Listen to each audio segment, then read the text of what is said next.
Hello दोस्तों, आज के इस वीडियो में हम लोग बिहार की मिट्टियों के बारे में बात करेंगे। तो चलिए इस वीडियो को करते हैं शुरू।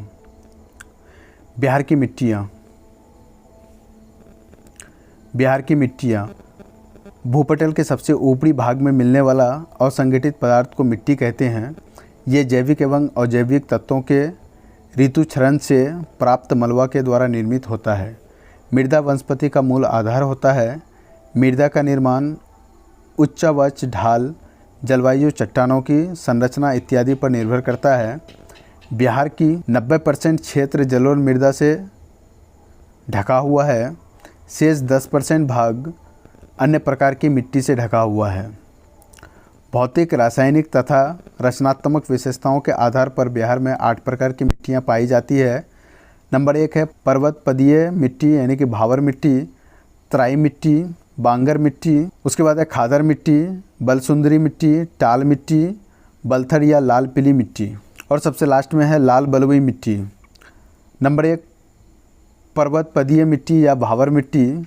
पर्वत पदीय मिट्टी पश्चिम चंपारण के उत्तर पूर्वी भाग में शिवालिक पर्वत के पदीय भाग में मिलती है। यह नदियों के द्वारा लाई गई बोल्टर, कले, कंकर, पत्थर से निर्मित भूभाग है। कहीं कहीं अधिक वर्षा एवं नमी के कारण दलदली मिट्टी का प्रमाण मिलता है, जिस कारण प्रकृति अम्लीय होती है तथा जैविक पदार्थ की मात्रा अधिक होती है। नंबर 2 में तराई मिट्टी। तराई मिट्टी का विस्तार पर्वतपदीय मिट्टी के दक्षिणी भाग में हुआ है। इसका विस्तार पश्चिम चंपारण से किशनगंज तक हुआ है। यह इसकी चौड़ाई 5 से 7 किलोमीटर है। इसमें पर्याप्त मात्रा में नमी और ह्यूमस पाई जाती है। इसका रंग भूरा पीला प्रकृति अम्लीय होती है। अत्यधिक नमी वाले क्षेत्र में यहाँ भी दलदली मिट्टी का विकास हुआ है। यह मिट्टी गन्ना, धान और जूट कृषि के लिए प्रसिद्ध है। तीसरे नंबर पे देख लेते हैं बांगर मिट्टी।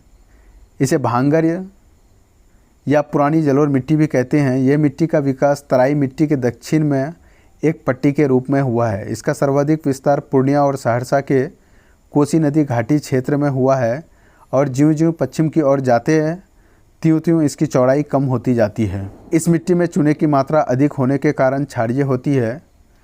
थोड़ा बहुत बांगर मिट्टी का विस्तार मुंगेर, भागलपुर, कैमूर और बक्सर जिला में भी देखा जा सकता है।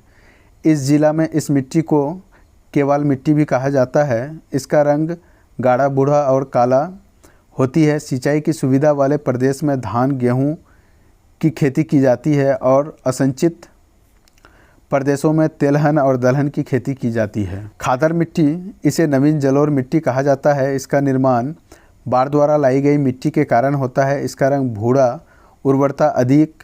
खादर मिट्टी में रेत के बड़े पैमाने पाई जाती है। खादर मिट्टी में गेहूं, धान और गन्ना के लिए उपयुक्त मानी जाती है।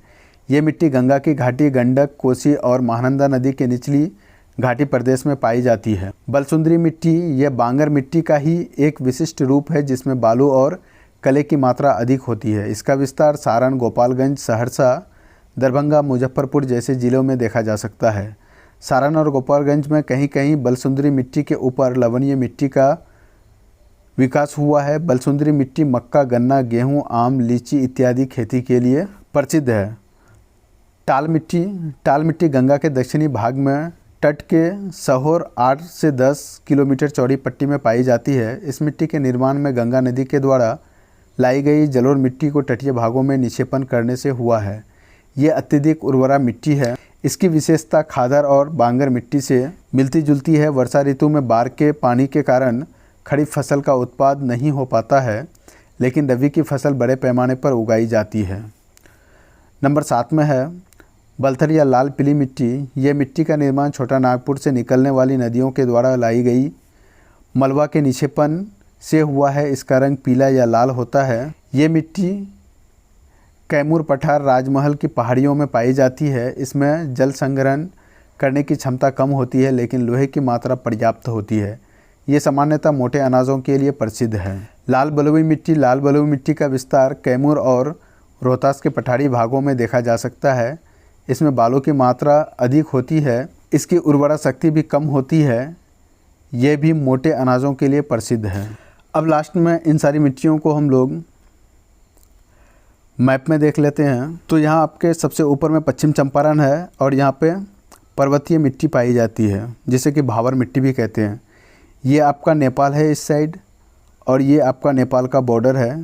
तो यहाँ से लेकर के यानी कि पूर्वी चंपारण से लेकर के आपका किशनगंज तक ये जो मिट्टी है इसे ही हम लोग तराई मिट्टी कहते हैं। उसके बाद ये वाला हिस्सा जो कि एक्स टाइप में आपको नज़र आ रहा है, और ये वाला हिस्सा आपका पुरानी जलोढ़ मिट्टी है, और ये डैश डैश वाला मिट्टी आपका लाल बलुई मिट्टी है। यहाँ पे भी आपका पुरानी जलोढ़ मिट्टी है, और ये आपका जो डैश डैश में दिया हुआ है पिंक कलर में, ये आपका नवीन जलोढ़ मिट्टी यानी कि खादर मिट्टी है। उसके बाद यहाँ नीचे आपका जो कि झारखंड से मिला हुआ है, यहाँ पे आपको लाल पीली मिट्टी पाई जाती है, और जहाँ से गंगा नदी बिहार में एंट्री करती है वहाँ आपको टाल मिट्टी पाई जाती है। ये आपका गंगा रिवर बिहार में एंट्री करता है, और इधर से होकर के आपका पश्चिम बंगाल में वो एंट्री मार जाता है। तो दोस्तों आज के इस वीडियो में इतना ही। अगर ये वीडियो आपको इन्फॉर्मेटिव लगा है तो इस वीडियो को लाइक और शेयर करें, तथा इस चैनल में बने रहने के लिए इस चैनल को सब्सक्राइब करें। Thank you for watching this video.